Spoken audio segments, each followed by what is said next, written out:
ब्रजमंडल अभिषेक जल यात्रा निकलेगी, तो भाई ये ब्रजमंडल अभिषेक यात्रा गुड़गामा में नहीं निकलेगी, यहाँ के सिविल लाइन में नहीं निकलेगी, यहाँ की DLF 14 में नहीं निकलेगी, यहाँ साउथ सिटी में नहीं निकलेगी, यहाँ के सदर बाजार में नहीं निकलेगी, ये पानीपत में नहीं निकलेगी, सोनीपत में नहीं निकलेगी, ये जाके वहां निकलेगी जहां मुसलमान जो भाई सिर्फ 7.3% है, उनको मार पीट कर एक थाने में कहा कि इनको आप गिरफ्तार करो। थाने वाले भी उनकी हालत देखकर मना कर दिया, लेकिन देखिए थाने वाले कितने जुड़े हुए हैं हरियाणा के थाने वाले इन गुंडों से। उन्होंने उनको कहा कि आप इसको लेके जाओ। उन्होंने बाद में लगा कि इस सबूत को कैसे छुपाएंगे, उन्होंने उनको एक सरकारी गाड़ी में जलाया, सरकारी गाड़ी के अंदर जलाया, है ना। उसके बारे में इस देश के एक राज्य का कह रहा है बंदा, चीफ मिनिस्टर कह रहा है कि उस पर तो यहाँ कोई केस नहीं है। तो मोनू के बारे में हम करेंगे, हम इंक्वायरी करेंगे। हमें तो आज तक पता नहीं था, इनको आज तक पता नहीं था। इनको ये नहीं पता था कि मोनू जो है मनेसर के आसपास से मुसलमान बस्तियां खाली करा चुका है। इसने इतने हिंदू सम्मेलन किए हैं कि मुसलमानों को खाली कराए। उनको जॉब नहीं दो, इनको जॉब नहीं दो, इनको नौकरी मत दो, और जितने कबाड़ की दुकानें वो भागे हैं सब वहां से। उसके बाद ये वो बंदा है, जब ये नासिर और जुनैद के कत्ल के बाद जब राजस्थान की पुलिस आई, तो इसके जो गुंडे दोस्त हैं उन्होंने कहा कि राजस्थान की पुलिस पैरों पर तो आएगी, पैरों से चलकर जा नहीं पाएगी। एक तो जल अभिषेक यात्रा दुनिया के अंदर, देश के अंदर कहीं नहीं निकलेगी, जैसे मैंने एक जगह गिनवाई, वहां नहीं निकलेगी, चंडीगढ़ में नहीं निकलेगी, रोहतक में नहीं निकलेगी, ये मुसलमान इलाके में निकलेगी। और किसके साथ निकलेगी? मोनू मनेसर कहता है, और मेरा पूरा यकीन है मोनू मनेसर मौजूद था वहां।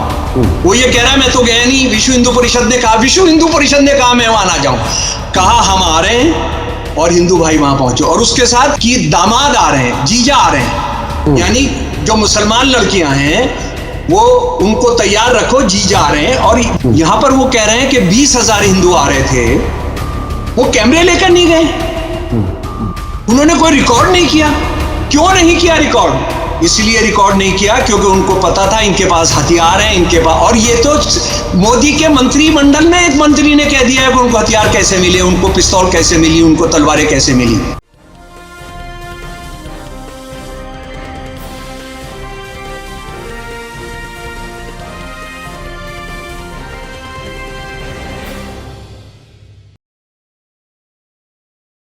हेलो, नमस्कार, आदाब, सत श्री अकाल और अस्सलाम वालेकुम। मैं हूं मोहम्मद अहमद काज़मी, लेकर आया हूं आपका पसंदीदा कार्यक्रम आपके रूबरू। इस कार्यक्रम में हम आपको कुछ जानकार लोगों से मिलवाते हैं और देश की हकीकत समझने समझाने की कोशिश करते हैं।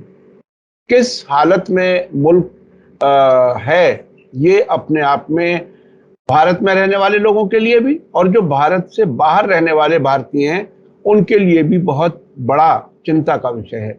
अभी पिछले 3 महीने से मणिपुर में हालात जो हैं वो हमारे आपके सामने हैं, और हमारे आपके सामने भी उतने नहीं है जितनी वहाँ की खबरों को रोका गया पहले 2 महीने में। फिर वो वीडियो आई, उसके बाद हालात की संगीनी कुछ ज़्यादा महसूस की गई। अब हरियाणा में जो कुछ शुरू हुआ, नूह से शुरू होकर के और गुरुग्राम जिसे गुड़गांव कहते हैं, वहाँ के हालात अभी तक लगातार खराब हैं। वहाँ सेंट्रल पैरामिलिट्री फोर्सेस के पहुंचने के बावजूद अब तक हमले जारी हैं। जब हम आपसे बात कर रहे हैं इस वक्त भी बहुत सी जगहों पर कर्फ्यू है, बहुत लोग डरे हुए हैं, और 2 मस्जिदें जलाई गई और दोनों में एक साथ पुलिस का कहना है कि शॉर्ट सर्किट हुआ। ये बहुत ही अजीब, मज़ाक़ खेज, इतना बड़ा मजाक नहीं हो सकता जैसा सरकार कर रही है। वहां के हालात कैसे हैं, क्या कुछ है, क्यों हुआ, और जो अलग अलग रिपोर्टें आ रही हैं और जो रिपोर्टें नहीं भी आ रही, जो पर्सनल इंफॉर्मेशन आ रही है, उस सब की बुनियाद पर हम आज बात कर रहे हैं जनाब शमसुल इस्लाम साहब से, जो जाने माने लेखक हैं, सोशल एक्टिविस्ट हैं, और स्ट्रीट थिएटर में बहुत बड़ा नाम है, निशांत नाट्य मंच के नाम से पूरा देश जानता है। और ये भी असल में मीडिया का एक रूप है।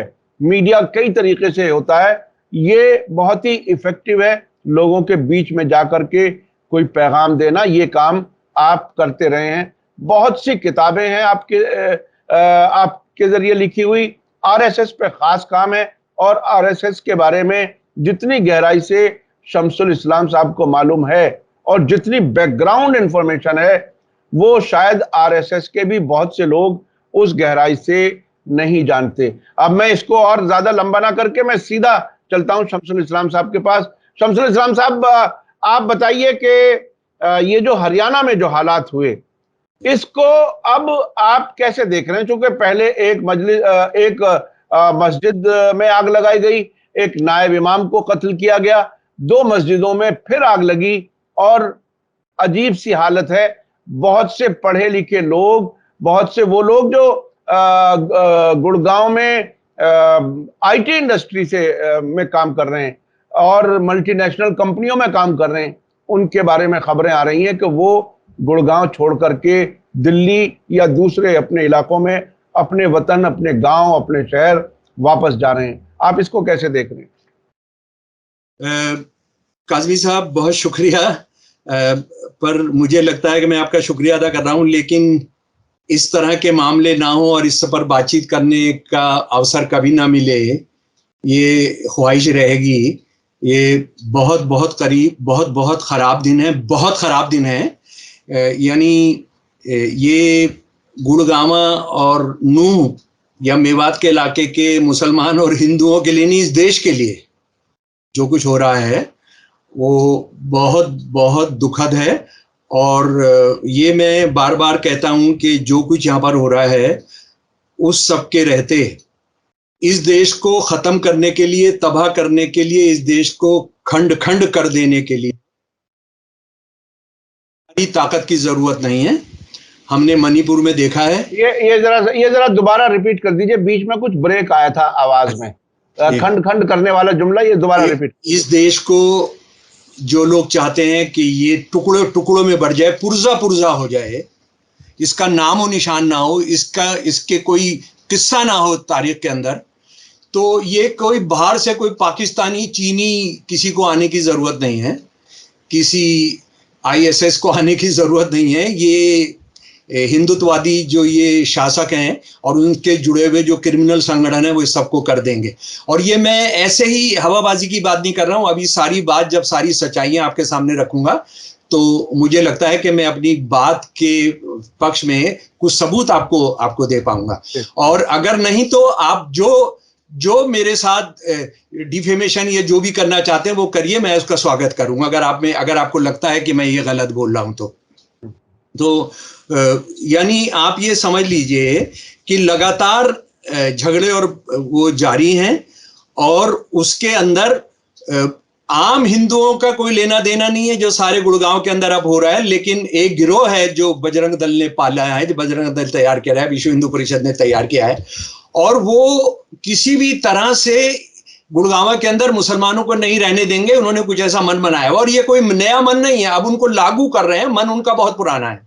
ये जो एक बड़ा लफंगा और गुंडा है मनु मनेसर जो है, वो उसकी अगर हम सब करतूत और वो सब देखेंगे तो हम उसको जानेंगे। लेकिन जरा सा इससे आने से पहले, और आपने एक बहुत बुनियादी सवाल उठाया कि यहाँ जो मुसलमान जो बच गए, रच गए, यहीं रहते आए हैं, जो यहीं के रहने वाले हैं, वो क्या मन स्थिति में, उनके साथ क्या हो रहा है, उस पर भी हमको जरूर बात करनी चाहिए। मैं उनकी बात नहीं कर रहा हूं, उन मजदूरों की, उन कामगारों की, उन लोहारों की, उन कुम्हारों की, उन बढ़इयों की, उन मकान बनाने वालों की, उन बिजली वालों की, इलेक्ट्रीशियंस की, उन दर्जियों की जो यहाँ पर रहते हैं और मुसलमान हैं, वो कैसे, उनके साथ क्या हो रहा है। मैं तो बहुत हैसियत वाले मुसलमानों के साथ क्या हो रहा है, मैं उसका एक बहुत बहुत दर्दनाक एक उदाहरण आपको बताऊंगा जो मैं खुद जाती तौर पर उनको जानता हूं।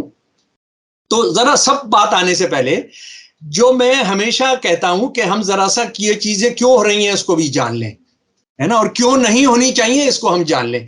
देखिए, हम सबसे पहले जान लें ये मेवात क्या है, उसके बाद हम जान लें ये बजरंग दल और विश्व हिंदू परिषद क्या है, ये आरएसएस की जो हथियारबंद संगठन है ये क्या है, दरअसल इसको हम समझ लें। मेवात के बारे में मैं आपको बताता हूं। डॉक्टर जीडी गुलाटी बहुत मशहूर हिस्टोरियन है हमारे देश के और दुनिया के जाने माने। उन्होंने मेवात पर बहुत काम किया है। और जीडी गुलाटी मुसलमान नहीं है, जीडी गुलाटी हिंदू हैं, डॉक्टर जीडी गुलाटी। और उनकी मेवात पर एक किताब है।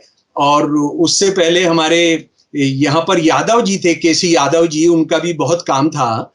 तो मैं बहुत लंबा चौड़ा इतिहास है, लेकिन आपको ये बताना चाहता हूं कि राणा सांगा की जो बाबर से लड़ाई हुई थी जी, कई लड़ाइयां जीते थे राणा सांगा, इब्राहिम लोदी को बहुत लड़ाइयों में हराया था, जिसमें उनके कमांडर इन चीफ होते थे, उनके कमांडर इन चीफ का नाम था हसन खान मेवाती। राणा सांगा जो हिंदुओं की लड़ाई लड़ रहे थे, जिन्होंने सारे राजपूत क्लांस को जोड़ लिया था, सारे राजपूत घरानों को जोड़ लिया था, जनाब काजमी जी, जी, उनके राणा सांगा के अपने जो कमांडर थे वो अलवर के राजा होते थे, वो मेवात के राजा होते थे, राजा हसन खान मेवाती। ये 200 साल से इन लोगों का ये राजा थे इस इलाके के। और ये मुगलों के खिलाफ मुसलमान इस्लाम के नाम पर बाबर के साथ नहीं गए, ये इब्राहिम लोदी के साथ नहीं गए, ये किसके साथ खड़े हुए? ये अपने भारतीय राजाओं के साथ, जो आरएसएस वाले हमें बताते हैं कि ये जो है ये तो हिंदू धर्म की लड़ाई लड़ रहे थे मुसलमान राक्षसों से बचाने के लिए। और मैं आपको बताना चाहता हूं कि जो आखिरी बड़ी लड़ाई राणा सांगा साहब और 40-45 जो दूसरे हिंदू राजा थे, और मुसलमान दूसरे राजा भी थे छोटे छोटे, लेकिन ये बेसिकली भाई ये 80% हिंदुओं का देश है, तो ज्यादा राजा भी हिंदू ही होंगे। तो वो उन सबके साथ मिलकर जो आखिरी लड़ाई हुई, ये लड़ाई हुई थी खानवा में 17/3/1527 को, और इसमें हसन खान मेवाती शहीद हुए थे। और हसन खान मेवाती ने शहीद होते हुए इस बात का पूरा ध्यान रखा था कि राणा सांगा बचकर निकल जाए, राणा सांगा बचकर निकले, और काफी जख्मी हो गए थे, काफी जख्मी हो गए थे। उनका एक हाथ तो पहले कट चुका था इब्राहिम लोदी की साथ लड़ाई में, इब्राहिम लोदी के साथ उन्होंने हार नहीं मानी थी, और उसके बाद वो शायद 2 साल के बाद या 3 साल के बाद उनका देहांत हुआ, उनका इंतकाल हुआ। तो ये वो हैं, ये मेवात वो है जिसके मुसलमानों को ये गुंडे, ये लफंगे, ये हिंदुत्व का झंडा बुलंद किए हुए, भारत को तोड़ने वाले, भारत की संविधान से के साथ बलात्कार करने वाले ये गुंडे उन मेवाती मुसलमानों को सबक सिखाना चाहते हैं। और एक और बात मैं आपको बताता हूं, एक और बात बताना चाहता हूं। मेवाती जो थे मुसलमान थे, लेकिन इन्होंने जो दिल्ली के मुसलमान राजाओं थे, चाहे वो गुलाम राजा थे, चाहे वो लोधी राजा थे, उनका नाक, इसमें नाक में दम किया हुआ था, उनको नाको चने चबवाए हुए थे, और इनको वो क्रिमिनल घोषित किया हुआ था कि जहां पर भी आप मेवाती को मिले उसको मार दो, उसको फांसी पर चढ़ा दो, उसको कत्ल कर दो। औरंगजेब ने भी यही रखा, मुगलों ने भी बिल्कुल यही रवैया रखा। ये किसी के सामने हथियार नहीं डालते थे, किसी के सामने मतलब अपनी माँ बेटी को सप्लाई कर देंगे, बिहा देंगे मुगल से, और उसका दामाद उसके साले बन जाएंगे, और ये नहीं करते थे। बहुत सारे राजपूत राजा करते थे, ये नहीं करते थे, ये बिल्कुल नहीं करते, ये लड़ते थे। और इसीलिए इनको उज्जड़, जंगली और क्या क्या बोला जाता था, इनको लुटेरा कहा जाता था। अच्छा, तीसरी बात मैं आपको बताना चाहता हूं कि 1857 की जो लड़ाई है, सबसे ज्यादा शहीद गुड़गांव और मेवात के हैं। और इसी मोह में एक परिवार जिसके मर्द मुसलमान हैं और बीवी हिंदू हैं, लेकिन उन्होंने सेकुलर शादी की है स्पेशल मैरिज एक्ट के तहत, उनके साथ क्या बीत रहा है वो यहां आकर, इसलिए हम बाद में आएंगे उस पर, इसीलिए बसे थे कि वो यहां पर सबसे ज्यादा शहीद हैं, वो इतिहासकार हैं, सबसे ज्यादा शहीद हैं। तो ये वो इलाका है। उसके बाद आप अंग्रेजों के गजेटियर्स चले जाइए, मैं दे दूंगा गजेटियर्स जो मैंने सारी दुनिया से जमा किए, बहुत खर्चा करके इंग्लैंड से लाया हूं, सब जगह से लाया हूं। उन गजेटियर्स को मैंने कंप्यूटर पर चढ़ा दिया है वर्ड फाइल के अंदर, और आप उसमें मेवाती शब्द डालिए और हजारों मेवाती आ जाएंगे, अंग्रेज कैसे मेवातियों को मार रहे हैं, मेवातियों को देखते ही मारने का। और मेवाती कौन कौन है? मेवाती जो अंग्रेजों के खिलाफ हमारे बहादुर राजा रजवाड़े लड़ रहे हैं, उनकी सेनाओं में मुख्य तौर पर है। जब कोटा की सेना विद्रोह करती है वहां के महाराव के खिलाफ, ये मेवाती ज्यादा मुसलमान है, और रोहिले मुसलमान है वो भी जी। उसके बाद अब रानी लक्ष्मीबाई की सेना, रानी लक्ष्मीबाई की सेना में बहुत पठान हैं, बहुत मेवाती हैं। इसी तरह से तात्या टोपे की सेना के अंदर ये लोग हैं। अच्छा, और मुझे पता लगा कि ये एक ब्रज मंडल अभिषेक जल यात्रा निकलेगी, तो भाई ये ब्रज मंडल अभिषेक यात्रा गुड़गामा में नहीं निकलेगी, यहाँ के सिविल लाइन में नहीं निकलेगी, यहाँ के DLF 14 में नहीं निकलेगी, यहाँ साउथ सिटी में नहीं निकलेगी, यहाँ के सदर बाजार में नहीं निकलेगी, ये पानीपत में नहीं निकलेगी, सोनीपत में नहीं निकलेगी, ये जाके वहां निकलेगी जहां मुसलमान जो भाई सिर्फ 7.3% है। यानी 100 में कितने हैं? 7.3% है ना। 7 ये शायद 8% हो जाएंगे, क्योंकि बाहर से आए भी मुसलमान जो काम वाम करते हैं, पर उनका तो डोमिसाइल दूसरी जगह का होता है। तो ये इनके लिए मुझे लगा कि ये जिस दिन हुआ है सोमवार को 31 तारीख को, वो हमारे देश के महानतम एक शहीद उधम सिंह का शहादत दिवस भी है।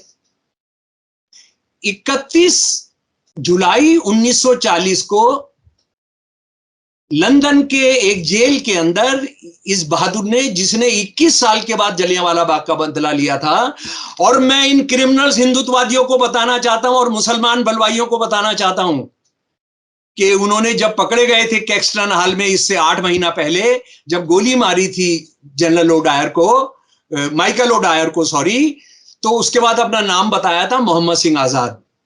क्या नाम बताया था जनाब इन्होंने? फरवरी के अंदर मारा था कैक्सटन हॉल के अंदर 20 मार्च को 1940 को अपना नाम बताया था मोहम्मद आजाद। और मरने से पहले यह बयान दिया कि जो मेरा नाम इसके अलावा कोई दूसरा रखेगा वो मेरा दोस्त नहीं है। और उन्होंने कहा ये मैं नाम क्यों रख रहा हूं? ये नाम इसलिए रख रहा हूं कि अंग्रेजों के खिलाफ, जुल्म के खिलाफ इनकलाब जिंदाबाद की लड़ाई तभी लड़ी जा सकती है जब मुसलमान हिंदू सिख शामिल होंगे। देखिए इसमें साफ था, मोहम्मद मुसलमान नाम है, सिंह सिख नाम है, आजाद। बहुत सारे घटिया दिमाग वाले प्रोग्रेसिव लोगों ने कहा कि आजाद तो उर्दू का नाम है, ये किसी हिंदू का नहीं हो सकता। हालांकि उनके जहन में जो था चंद्रशेखर आजाद नाम था, चंद्रशेखर आजाद, तो उन्होंने इसमें एक राम घुसा दिया शुरू में। तो मैं एक हफ्ते में 3 दिन इसी बहस में लोगों को सारा डॉक्यूमेंट बताता रहता हूं सारी दुनिया से। वो कहते नहीं आप राम क्यों हटा रहे हैं इसमें से? मैंने कहा राम को तो हम इमामुल हिंद कहते हैं भाई। इकबाल साहब से मेरी पूरी सहमति है, कोई इमामुल हिंद थे, तो इमामुल हिंद थे तो इमामुल हिंद का हम नाम नहीं हटाएंगे। राम को तो बदनाम करने के लिए हिंदुत्ववादी काफी है, हम क्यों बदनाम करेंगे राम को? जी, जिन्होंने जय सिया राम से सिया राम गायब करके और जय श्री राम ऐसे लग रहा है जैसे आप तलवार चला रहे हैं, सिर के सर पे डंडा मार रहे हैं। तो खैर चलिए उसको छोड़िए। तो ये उधम सिंह की शहादत दिवस पर मुझे लगा कि ये बजरंग दल और विश्व हिंदू परिषद शरीफ हो गया है और ये वहां पर जा रहा है। या मुझे ऐसा लगा कि ये लोग निकले हिंदुओं के बहुत चाहने वाले हैं। तो उससे 2 दिन पहले एक रपट आया था कि हरियाणा के अंदर क्या हो रहा है लड़कियों और लड़कों को लेकर। 1 साल पहले यहां पर सारे देश से सबसे कम लड़कियों का अनुपात है 1000 में। 2021-22 के अंदर यहां पर लड़कियों का अनुपात था 916। 1000 पर 916। 1916।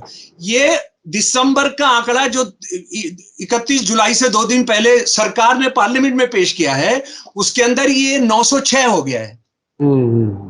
तो मुझे लगा कि विश्व हिंदू परिषद हिंदू भाइयों को बताने जा रहे हैं, हिंदू भाइयों को बताने, लेकिन वो वहां क्यों जा रहे हैं समझ में नहीं आता है, क्योंकि वहां तो बच्चे पहले ही ज्यादा होते हैं और वहां लड़कियां भी बहुत होती हैं मेवात के अंदर। यानी ये सच है कि मुसलमानों में अभी बच्ची को भ्रूण हत्या या सब करने का भी उतना रिवाज नहीं आ रहा है, वो भी आ रहा है, लेकिन वो इतना नहीं है। तो वो नहीं जा रहे जो हरियाणा की सबसे ज्यादा डिस्ट्रिक्ट, सबके सारे देश के अंदर सबसे कम बच्चियां बची हैं कुरुक्षेत्र, जहां लड़ाई हुई थी, धर्म युद्ध हुआ था वहां। अब हम मेरे ख्याल से उस पर जाएं। जी, मैं आ जाता हूं जी। अब देखिए ये तो क्या बताया जा रहा है आज जो हुआ है यहां पर कि वो 3 साल से वहां पर ये यात्रा निकलती थी, लेकिन इस साल जो है उन्होंने नहीं होने दी और वो पत्थर मारने आए और पत्थर लेकर आए, उनके पास हथियार थे, ये सब थे। मेरा बुनियादी सवाल है और बड़ी शर्म आ रही है, और मतलब शर्म वैसे इस तौर पर आ रही है कि वो मुख्यमंत्री है हमारा, वो मुख्यमंत्री क्या है, वो तो सारे बजरंग दल विश्व हिंदू परिषद से आते हैं। आरएसएस बजरंग दल विश्व हिंदू परिषद में कोई अंतर नहीं। उन्होंने कल इतना झूठ बोला है, इतना झूठ बोला है। उन्होंने कहा कि ये कहा जा रहा है कि ये कोई सोनू मनेसर जो है, जो कई कत्लों के अंदर मुलजिम है, जो बहुत हिंसा के लिए है, जिस पर बहुत सारे मुकदमे हैं, उसके बारे में हमारे चीफ मिनिस्टर खट्टर ने कहा कि उस पर तो यहाँ कोई मुकदमा है नहीं और हम उसको तलाश कर रहे हैं। हम उसको, अगर राजस्थान सरकार चाहती है तो हम उसको ढूंढवा देंगे। हुआ क्या है कि मेवात के दो दोस्त जुनैद और अंसार, ये अपनी जुनैद जो थे अपनी बच्ची की शादी के लिए रिश्ता देखने गए हुए थे अलवर। अब गाड़ी में आ रहे थे, कोई इनके पास दूध नहीं था, कोई गैया नहीं थी, कोई भैंस नहीं थी। इनको मोनू मनेसर के गुंडों ने, जो उसकी टीम थी, उन्होंने उनको पकड़ लिया, उनको मारा पीटा। मार पीट कर एक थाने में कहा कि इनको आप गिरफ्तार करो। थाने वाले भी उनकी हालत देखकर मना कर दिया। हालांकि थाने वालों ने उनको ले लेना चाहिए था उनसे और उनको अस्पताल पहुंचाना चाहिए था। लेकिन देखिए थाने वाले कितने जुड़े हुए हैं, हरियाणा के थाने वाले इन गुंडों से। उन्होंने उनको कहा कि आप इसको लेके जाओ। उन्होंने बाद में लगा कि इस सबूत को कैसे छुपाएंगे, उन्होंने उनको एक सरकारी गाड़ी में जलाया, सरकारी गाड़ी के अंदर जलाया। जी, है ना। उसके बारे में इस देश के एक राज्य का कह रहा है बंदा, चीफ मिनिस्टर कह रहा है कि उस पर तो यहां कोई केस नहीं है। तो मेरा एक दो सवाल है, बहुत छोटा सा। मैं एक रिसर्चर हूं, एक जर्नलिस्ट भी हूं, जो आप हमेशा बताना भूल जाते हैं कि मैं एक पत्रकार भी हूं। तीन भाषाओं के अंदर पत्रकारिता करता हूं, अंग्रेजी, उर्दू, हिंदी। तो ये मेरे दो तीन सवाल हैं, बहुत बहुत मामूली से। आपको ये कह रहे हैं कि मोनू के बारे में हम करेंगे, हम इंक्वायरी करेंगे। हमें तो आज तक पता नहीं था, इनको आज तक पता नहीं था। इनको ये नहीं पता था कि मोनू जो है मनेसर के आसपास से मुसलमान बस्तियां खाली करा चुका है। इसने इतने हिंदू सम्मेलन किए हैं कि मुसलमानों को खाली कराए। उनको जॉब नहीं दो, इनको जॉब नहीं दो, इनको नौकरी मत दो, और जितने कबाड़ की दुकानें वो भागे हैं सब वहां से। उसके बाद ये वो बंदा है, जब ये नासिर और जुनैद के कत्ल के बाद जब राजस्थान की पुलिस आई, तो इसके जो गुंडे दोस्त हैं उन्होंने कहा कि राजस्थान की पुलिस पैरों पर तो आएगी, पैरों से चलकर जा नहीं पाएगी। हालांकि उनका मतलब ये था जीप में आएगी, लेकिन जीप वापस नहीं जा पाएगी। तो राजस्थान की सरकार भी डर गई, राजस्थान की पुलिस भी डर गई। वो कह रहे अगर आप हमको लिखेंगे तो हम बता देंगे। अरे ये तो बहुत दिन से चल रहा है खट्टर। तुम जो है एक शराब हो इस प्रांत के लिए, उसके लिए। तुमको ये पता है कि मोनू मनेसर क्या कर रहा है, तुमको पता नहीं लग रहा। तो सबसे पहले तो क्या करना चाहिए हरियाणा की पुलिस ने, क्योंकि ये बोलता है मैं बजरंग दल और विश्व हिंदू परिषद का आदमी, खुला बोलता है। तो आप बजरंग दल और विश्व हिंदू परिषद की जो कमेटियां हैं हरियाणा की, उनको पकड़िए, उनसे पूछताछ कीजिए। यहां तो जो मुसलमान कोई संगठन होता है, उग्रवादी या सब, उसके सारे को गिरफ्तार करके आप उसके मोहल्ले को और उसके सारी संगठन को गिरफ्तार करके ले आते हैं। आप एनआईए को चिट्ठी लिखिए कि हमको मोनू मनेसर नहीं मिल रहा है। मोनू मनेसर कह रहा है मैं हरियाणा के अंदर ही हूं, मैं हरियाणा के अंदर ही। और इस लड़ाई, जो हिंसा हुई है, उसमें उसका कितना रोल है काजमी साहब, वो अभी हम आएंगे दरअसल जी। तो आप एनआईए को लिखिए, एनआईए को भी नहीं लिख सकते तो आप इंटरपोल को लिखिए, आप इस पर रेड कॉर्नर नोटिस जारी करिए।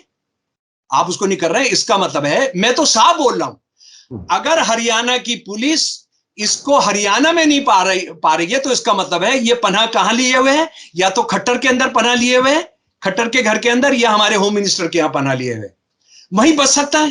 भाई हमारी इतनी कुशल पुलिस है हरियाणा की, हमारी इतनी महान पुलिस है, हमारी इतने काम करती है 24 घंटे हमारी पुलिस, है ना। और वो काम कितना करती है उसका भी हम देखेंगे।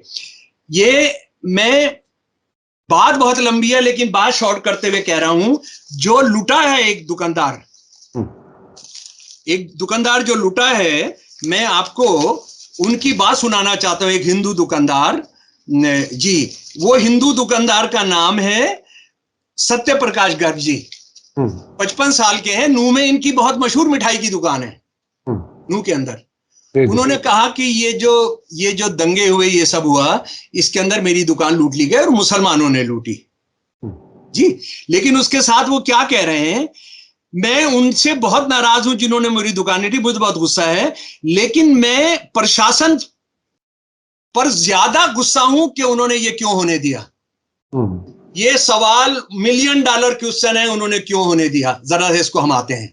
देखिए, एक तो जल अभिषेक यात्रा दुनिया के अंदर, देश के अंदर कहीं नहीं निकलेगी। जैसे मैंने एक जगह गिनवाई, वहां नहीं निकलेगी, चंडीगढ़ में नहीं निकलेगी, रोहतक में नहीं निकलेगी, ये मुसलमान इलाके में निकलेगी।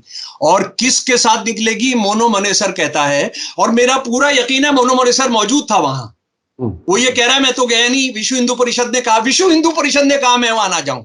कहा हम आ रहे हैं और हिंदू भाई वहां पहुंचे। और उसके साथ इसके दूसरे लफंगे जो दोस्त हैं, ये इल्जाम लगाया जाता है, जो बिल्कुल सच होगा, कि दामाद आ रहे हैं, जीजा आ रहे हैं, यानी जो मुसलमान लड़कियां हैं वो उनको तैयार रखो, जीजा आ रहे हैं। और भाई हिंदू मुसलमान में तो आमतौर पर शादी होती नहीं, बजरंग दल और मेवाती जो मुसलमान है, तो इसका मतलब है आप क्या करने जा रहे हैं उसको कोई बोलने की जरूरत नहीं है। उसको इनकोट कर सकते हैं कि आप उनको अपहरण करके उनको रेप करेंगे आप, उसके साथ ये बात होती है।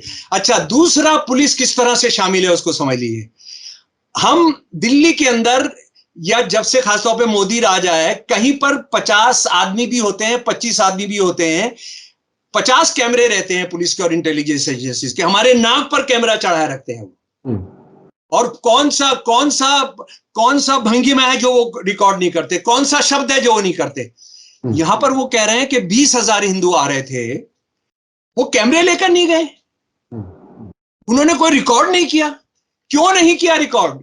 इसलिए रिकॉर्ड नहीं किया क्योंकि उनको पता था इनके पास हथियार हैं, इनके पास। और ये तो मोदी के मंत्रिमंडल में एक मंत्री ने कह दिया है कि उनको हथियार कैसे मिले, उनको पिस्तौल कैसे मिली, उनको तलवारें कैसे मिली। इंद्रजीत राव। अच्छा, इसमें एक चीज मुझे और मालूम हुई है कि उस नूह वाली यात्रा में बहुत लोग जो अपने धार्मिक भावना के साथ पहुंचे थे जलाभिषेक के लिए, उन्होंने जब वहां देखा कि हथियारों के साथ आ रहे हैं तो वो उससे नाराज हुए और उन्होंने वॉकआउट किया, हिंदुओं ने। मतलब इस तरह की भी खबरें आई हैं। किया।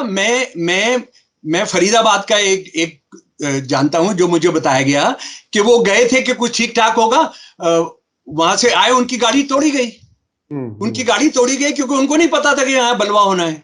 जी। भाई, आपने मुसलमान बलवाइयों से, ये मुख्यमंत्री यहाँ का और होम मिनिस्टर दोनों कह रहे हैं, और पुलिस का जो चीफ है वो कह रहा है कि प्री प्लान था। प्री प्लान था तो आपने कैमरे ले जाना था ना। आप क्या वहां तमाशा देखने गए थे? आप कैमरे लेके जाते ना। कैमरे क्यों नहीं लेकर गए? क्योंकि हिंदुत्ववादी जो गुंडे जो वहां करने जा रहे थे, हजारों हिंदुओं के अंदर ये जो लफंगों की टीम गई थी, ये हथियारों की टीम गई हुई थी, ये गुंडागर्दी जो करने गई हुई थी, इनके भी आते ना। और वो वीडियो आ गए हैं। वो वीडियो टेलीग्राफ ने दे दिया है और न्यूज ने दे दिया है। मुझे लगता है कि आप उसको दिखाएं। जी, बिल्कुल बिल्कुल। वहां जो मंदिर जिसको कहा जा रहा है हिंदुओं ने घेर लिया और निकालने जा रहा है, वहां से फायरिंग की जा रही है। और उस फायरिंग के अंदर जो लोग हैं वो क्या है, वो जरा सा समझ लीजिए कि वो ये, अच्छा, जो मुसलमानों से जो कुछ मैं मिला हूं वहां के, जो ये कह रहे हैं कि अगर ये वीडियो मानो मोनू मनीसर का ना आता ना तो कोई दंगा नहीं होता, क्योंकि मुसलमान एकदम सहम गए। और मुसलमानों में भी जो गुंडा और बलवाई एलिमेंट था उसको भी खुला खेल खेलने का मौका मिल गया। ये गर्ग साहब जो कह रहे हैं, सत्यप्रकाश गर्ग साहब बिल्कुल कह रहे हैं कि आप चाहते थे कि सिविल वार हो हिंदू मुसलमानों के अंदर, आपने हिंदू गुंडों को, हिंदू नाम के गुंडों को वहां आने दिया, बजरंग दल और विश्व हिंदू परिषद के लोग को आने दिया। और आपको पता था मुसलमान इस पर रिएक्ट करेंगे। मुसलमान बलवाइयों के अंदर जो चूहे के बिल में घुसे रहते हैं वो सब निकल कर बाहर आएंगे, एंटी सोशल एलिमेंट। वो आप चाहते थे, वो आपने कराया। आप क्यों नहीं कैमरा लेके गए? सबसे पहले हमने इस्तीफा लिखवाना चाहिए जो नूह के और गुड़गांव के जो पुलिस कमिश्नर है, ये सारे लोग हैं जिनके अंडर में आता है। हमने हरियाणा का जो पुलिस चीफ है उससे इस्तीफा ले लेना चाहिए, उससे ये सवाल पूछना चाहिए। लेकिन मुश्किल ये है कि जो ह्यूमन राइट्स और सिविल राइट्स ऑर्गेनाइजेशन है वो बस अब जूम करते हैं, उनको इससे कोई लेना देना नहीं है अभी उस पर, उसकी जो दुख और दर्द, लेकिन जज्बा मैं उसका बताऊंगा जिस परिवार की मैं बात करूंगा अभी आपसे। अच्छा, एक और बात आप समझ लीजिए कि ये जो हो रहा है, यहां से कोई 20 किलोमीटर दूर सेक्टर 56 के अंदर एक मस्जिद जलाई जाती है, जहां कोई मुसलमान कोई पत्थर लेकर नहीं आया था, उनका कोई प्री प्लान नहीं था। वो जो मस्जिद थी वो 56 सेक्टर में, 56 सेक्टर के अंदर एक बिल्कुल इस तरह की मस्जिद जिसके इमाम मोहम्मद साद अमीन और उनके साथ जो मौजिन थे, मैं उनका नाम भूल रहा हूँ, वो उनको इतना मारा गया कि वो बचेंगे नहीं बने, लेकिन इमाम मोहम्मद साद जो है वो शहीद हो गए 28 साल के। और उनके जो वीडियो है भाई साहब मैं आपको सुनाना चाहता हूँ और अपने सुनने वालों को सुनाना चाहता हूँ। वो 4 लाइनें जो गीत जो भी मस्जिद में नौजवान आते थे उनको अपने हुजरे में ले जाते थे और जो नज़म सुनाते थे, जरा सुन लीजिए। जालिम हूं इंसान बना दे या अल्लाह, घर की मेरी दीवार हटा दे या अल्लाह, हिंदू मुस्लिम बैठ के खाएं थाली में, ऐसा हिंदुस्तान बना देना अल्लाह। पोएटिक तौर पर बड़ा वजन और मीटर थोड़ा गड़बड़ है, लेकिन आप देखिए, और इतना खूबसूरत आवाज है उनकी। जी। ये वीडियो आपको मिले तो आप भी चलाइए, नहीं तो मैं भेज दूंगा। ये वीडियो उनका आप चलाइएगा, है ना। अच्छा, उसके बाद मस्जिदें जलाई जा रही हैं और कहा जा रहा है शॉर्ट सर्किट हो गया है। एक बस्ती है जो बोले रोहिंग्यों की बस्ती थी, सरकारी जमीन पर थी, उसको ढहाने के लिए, और वो बस्ती में देखा है क्योंकि मैं वहां कई बार दिल्ली से हम जो है रिलीफ का सामान लेकर जाते रहे हैं उनके लिए, क्योंकि वो यूएनओ की कॉल होती है, यूनाइटेड नेशंस का जो रिफ्यूजी कमीशन, उसकी कॉल होती है उनकी मदद करिए। तो मैं उन संगठनों से जुड़ा हुआ, जो हम जाते हैं तो ये झोपड़पट्टी सी है, उसके लिए बुलडोजर गए हैं। ये बुलडोजर जिस मंदिर से पिस्तौल चलाई जा रही है वहां बुलडोजर नहीं गया है।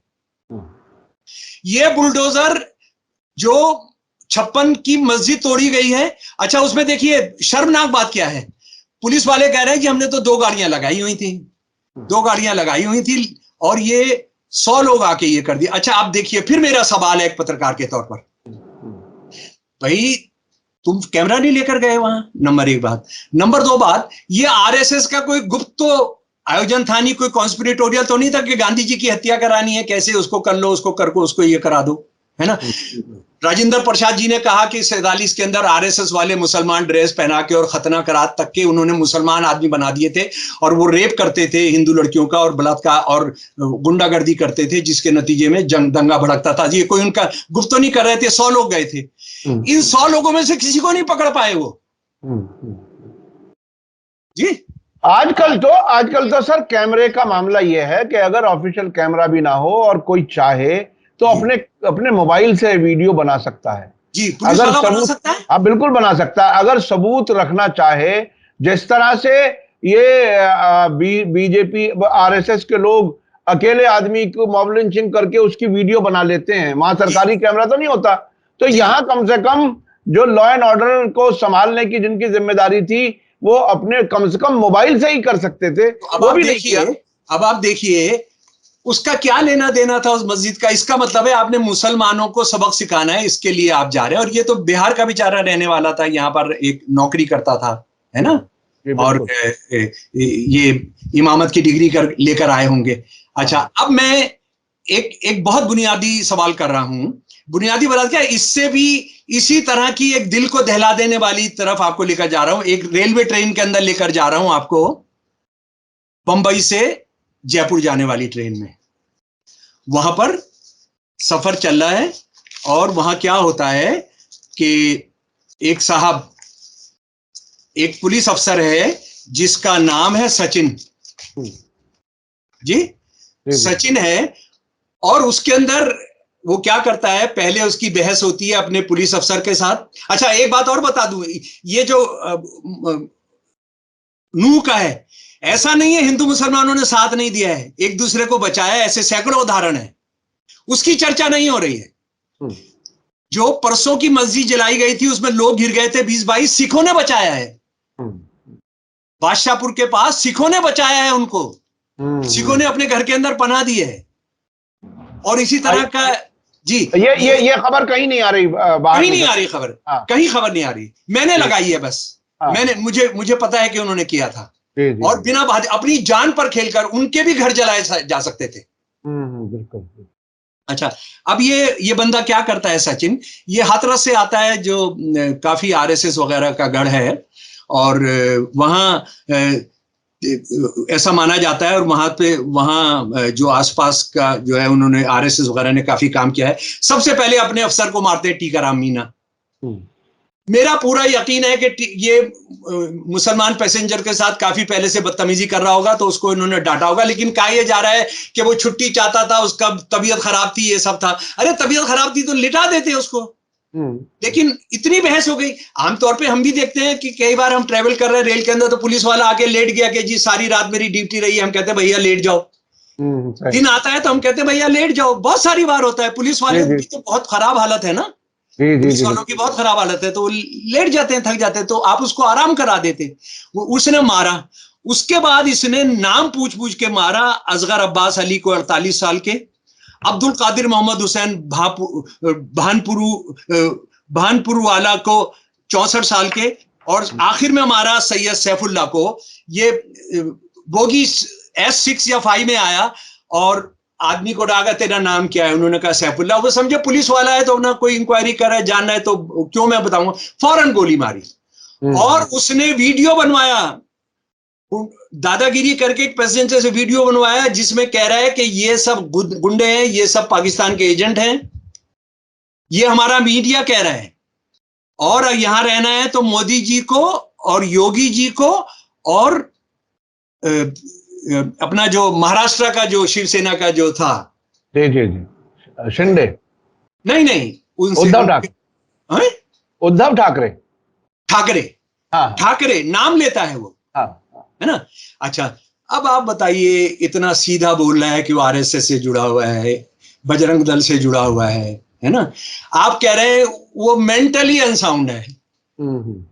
ये दाखिल किया जा रहा है पर्चा कोर्ट के अंदर कि वो मेंटली, यानी जब अल्पसंख्यकों के यहाँ कुछ होगा, मस्जिद में आग लगेगी, शॉर्ट सर्किट हो जाएगा।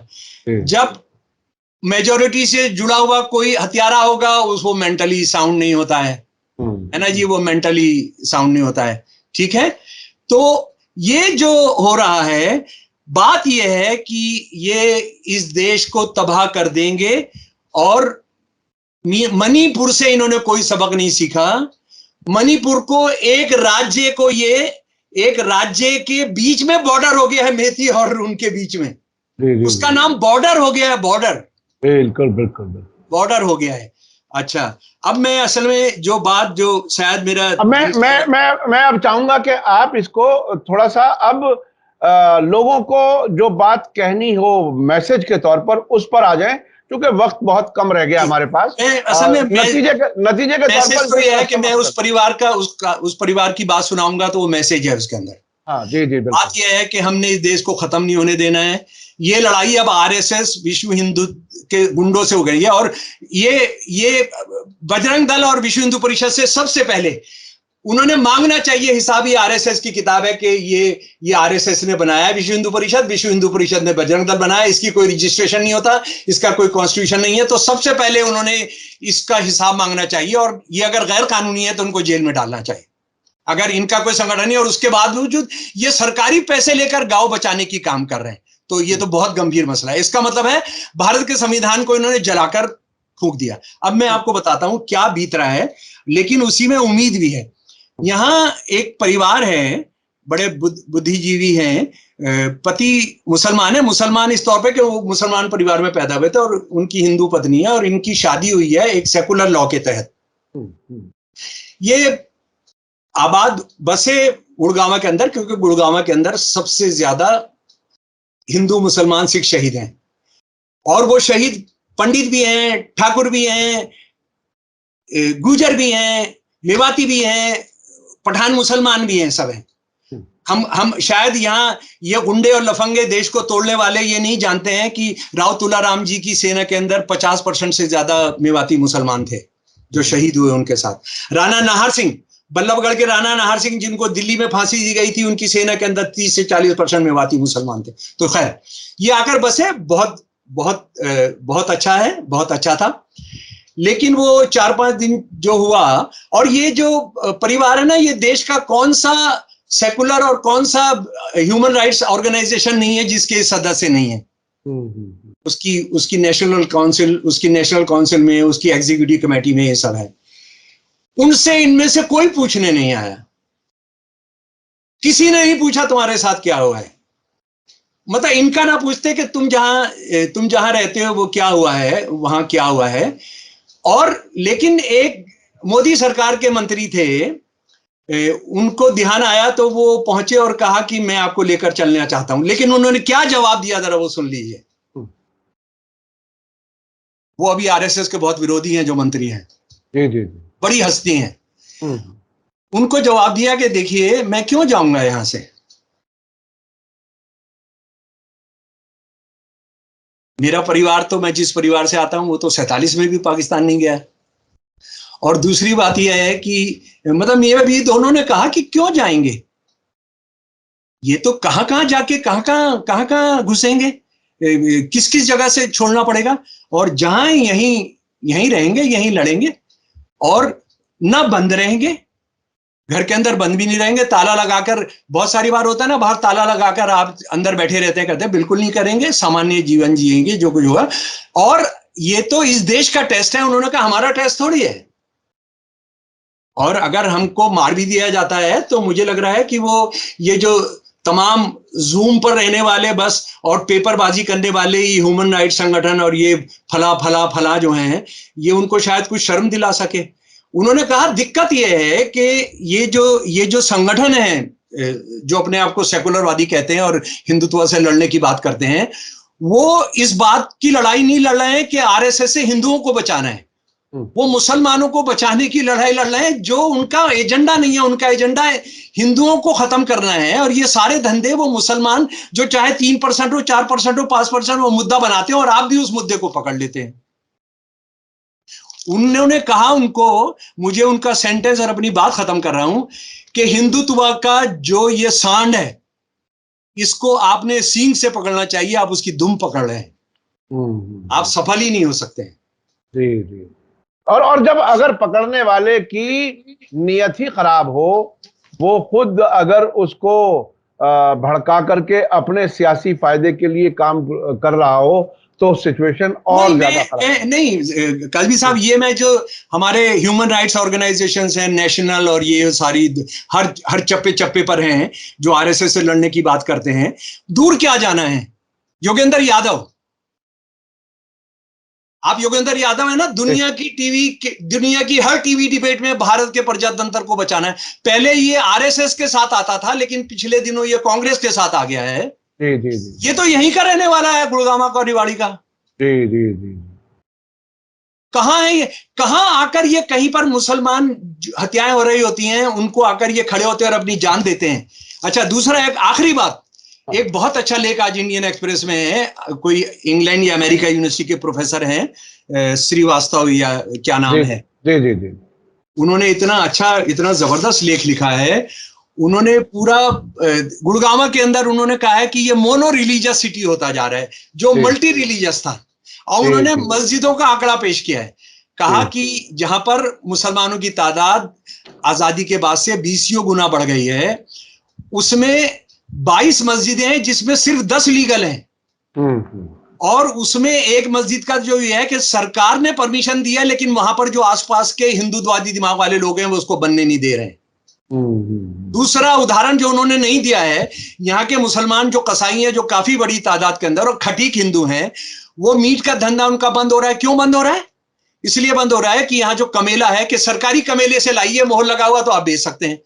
कमेले की जमीन 40 साल से मिली हुई है, उसको कमेले को बनाने नहीं दे रहे हैं। यानी स्लॉटर हाउस जो है वो बनाने ही नहीं दे रहे, रुकावट बने हुए हैं। और अब तो जिस किस्म के उन्होंने पिछले दिनों गुड़गांव में तो बाकायदा जुमे की नमाज को रोकने का इतना सब कुछ किया और सारे इजाजत खत्म कर दी सरकार। मोनू था जो 56 जगह सरकार ने दी थी, वहां उसके जो लोग जुड़े हुए जो लोग हैं, जो संगठन, और आरएसएस ना 50 संगठन पैदा कर देती है हिंदू नाम से, हिंदुत्व नाम से, इससे उससे। और वो क्या क्या कर सकते हैं, गांधी को मरवा सकते हैं तो वो कुछ भी कर सकते हैं। मुसलमानों की तो हैसियत क्या है, मुसलमान कोई हैसियत नहीं है।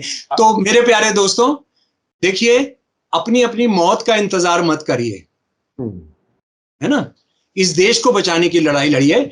और मैं ये सारे के सारे जो जूम पर निर्भर करने वाले ह्यूमन राइट्स ऑर्गेनाइजेशंस हैं, इनको कहता हूं कि आप अपनी दुकानें बंद करिए, और अगर आप फेक आश्वासन के आपको एक झूठा सपोर्ट मिलेगा, आप झूठा सपोर्ट आपको मिलेगी जो आप दे नहीं सकते हैं। आप दुकानें अपनी बंद करिए। जी, बहुत बहुत शुक्रिया। एक पत्रकार के तौर पर मेरी भी अपनी ऑब्जर्वेशन है, ऐसे कुछ जो सिविल राइट के नाम से बहुत सी दुकानें, जो आपने दुकान लफ्ज इस्तेमाल किया वो सही कहा, कि कई ऐसे मौक़ों पर हमने खुद देखा है कि ये खुफिया एजेंसियों के साथ या उन आरएसएस की ऑर्गेनाइजेशंस के साथ जुड़े रहते हैं, सिर्फ और सिर्फ अपना एक मुसलमानों के हमदर्द के तौर पर पेश करते हैं अपने आप को, ताकि मुसलमानों के फैसले भी इन्हीं के हाथों चले जाएं और ये जहां चाहें बेच दे मुसलमानों को, बेचारों को। जरा सा मेरा इससे इत्तेफाक नहीं है। हाँ। मैं ये कह रहा हूं उनकी समझदारी बहुत गलत है। वो हिंदू धर्म के नाम पर जो हो रहा है उसको रोकने की लड़ाई उन्हें, जैसे मैं एक उदाहरण दे रहा हूं, आखिरी बात है मेरी। गीता प्रेस की जो किताबें हैं वो तो हिंदू औरत के खिलाफ हैं, वो इसको मुद्दा नहीं बनाते हैं। मुसलमानों पर ये हो रहा है उस पर लिए एक वो कमेटी बना देंगे। जी भाई 31 किताबें हैं कि हिंदू औरत को पीटा जा सकता है, वो दूसरी शादी नहीं कर सकती है, उसने सती होना है। इसको जाके वो कोर्ट केस नहीं कराते हैं, उसमें परेशानी होगी ना, हिंदुत्व गुंडों से सीधा लड़ना पड़ेगा। जी। मुसलमानों के बचाने के नाम पर आपको कोई कुर्बानी नहीं करनी पड़ेगी। हाँ, और आपको दूसरे आप ये मत कहिए कि ये इंटेलिजेंस होंगे, कई इंटेलिजेंस एजेंसी से जुड़े होंगे। इंटेलिजेंस एजेंसी से जुड़े हुए हमारे 4 मुसलमान वो हो सकते हैं जो बड़े आजकल सुनने में नहीं आता है। आजकल सुनने में शायद उन्होंने भाई साहब को चिट्ठी लिखी हो, वो 4-5 जो इंटेलेक्चुअल थे। जी, हो सकता है उन्हें खामोश करने के लिए कह दिया गया हो कि अभी खामोश रहिए, आपकी बात कोई सुन नहीं रहा है। नहीं, शायद भाई साहब को बधाई दी हो। जी, बहुत बहुत शुक्रिया जनाब शमसुल इस्लाम साहब, आप हमें वक्त दे देते हैं, उसके लिए बहुत बहुत शुक्रिया। आपसे बात करने में हमेशा इंफॉर्मेशन बहुत मिलती है, आप बहुत तैयारी से बैठते हैं, लेकिन ये हमारी मजबूरी होती है कि सोशल मीडिया पर बहरहाल और लंबी बात नहीं हो सकती। फिर अगले हफ्ते हम आपसे सब जगह बात करना बंद कर दिया है, सिर्फ आपसे करूंगा और अम्बेडकर नामे पर बस। जी, बहुत शुक्रिया। इसी के साथ मुझे दीजिए इजाजत। धन्यवाद, शुक्रिया। जय भारत, जय हिंद। मीडिया स्टार वर्ल्ड के और वीडियो देखने के लिए हमारे चैनल को सब्सक्राइब करें और सीधे नोटिफिकेशन पाने के लिए बेल आइकन दबाएं। और अगर हमारी खबर सच्ची और अच्छी लगे तो अपने व्हाट्सएप, इंस्टाग्राम, फेसबुक और ट्विटर अकाउंट पर जरूर शेयर करें।